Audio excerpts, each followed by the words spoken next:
I have a very clear memory of the first time that I was Zochet to be in Eretz Yisrael for Tisha B'Av. I was a high schooler on the NCSY summer kollel, and the kollel every single summer at the end of the day on Tisha B'Av takes the whole program to the kotel. Everybody is there. There's a kumzitz. There's a massive circle, people coming from all over. We sing and we sing as the sun goes down until it's time to daven Ma'ariv and end the fast. But I have a vivid memory of being there with everybody singing as Tisha B'Av was coming to an end. And I remember looking up over my shoulder and seeing the moon getting brighter as the sun was setting. And I remember this thought that came into my head, that moon, that shape, in that spot, was exactly the same moon, in exactly the same spot, there over the Kotel, over Yerushalayim, that Bnei Yisrael saw as the first Beis HaMikdash was going up in flames and as the second Beis HaMikdash was going up in flames. This unbelievable connection between where we are now and where we were then. Literally captured by that moon, exactly the same time, the same place, the same space that it was back then. It's so interesting. The moon in general, the moon determines our calendar, of course. The moon always keeps us connected to whatever is happening in Jewish history.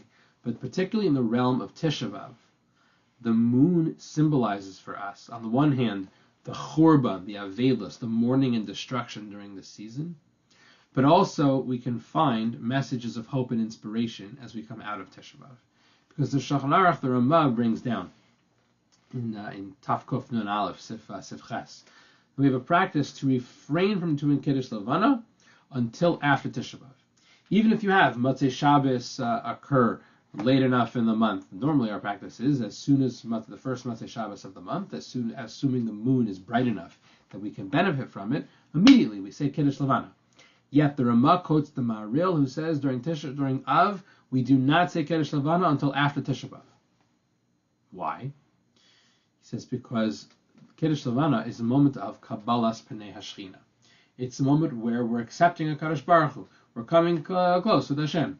He says you can't accept the Shechina when you're in Avelos. You can't accept the Shechina in a time of mourning. The beginning of Av, that's not a time for being with HaKadosh Baruch Hu. That's a time of distance. That's a time where Hashem hides his face. That's a time where we're in mourning and we can't connect to him.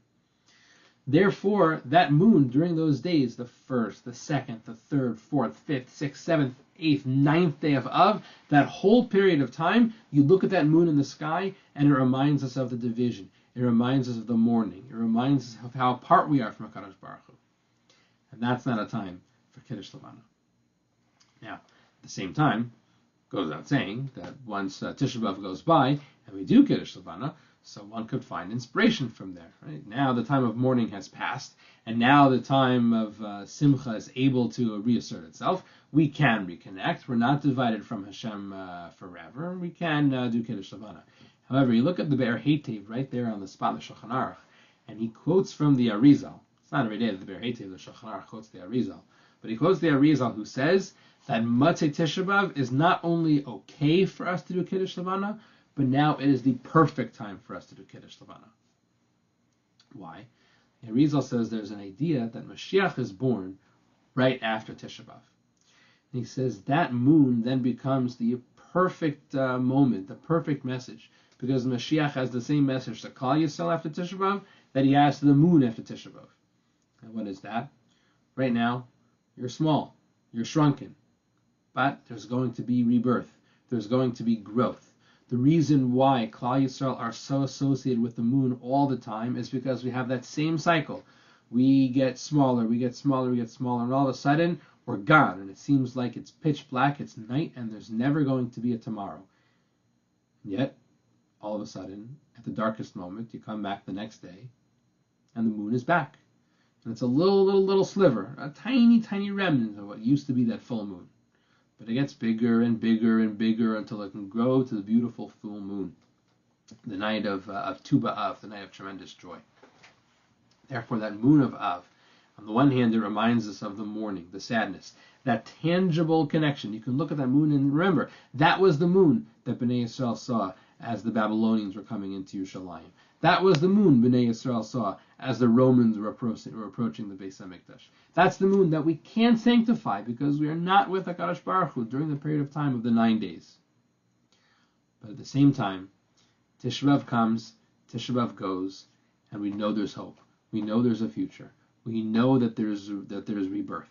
Klal Yisrael has been reborn so many times, and Amir Hashem, we will soon see the full rebirth, not only the full regeneration of the moon, which one day we know will regain the brightness even of the sun, but also the full rebirth of Klal Yisrael, Amir Hashem, with the full coming of the Mashiach, from here v'yameinu. Amen.